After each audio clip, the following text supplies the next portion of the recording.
All right, so let's reset here for a second. What exactly is the Iran nuclear deal, and why should we care? All right, here it is. It's a 159-page agreement made in 2015 between the United States, the United Kingdom, France, Russia, China, and the European Union. Now, the agreement lifted crippling sanctions imposed because of Iran's nuclear program. Removing the sanctions gave Iran greater access to the global economy, and in return, Iran had to agree to take concrete steps to curb its nuclear program and allow inspections of its nuclear facilities by the International Atomic Energy Agency. Basically, before the deal, Iran could have likely made a nuclear bomb within 2 or 3 months. But after the agreement, it would take Iran about a year to make that weapon. So why did President Trump want to leave the deal? Here's 3 reasons why. First, he says Iran is violating the spirit of the deal because Iran is working against America in the Middle East.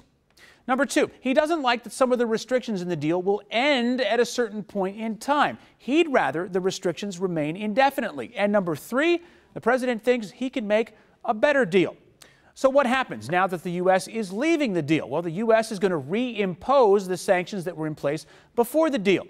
Now, it is possible the deal can survive without U.S. involvement, but that is still up for debate.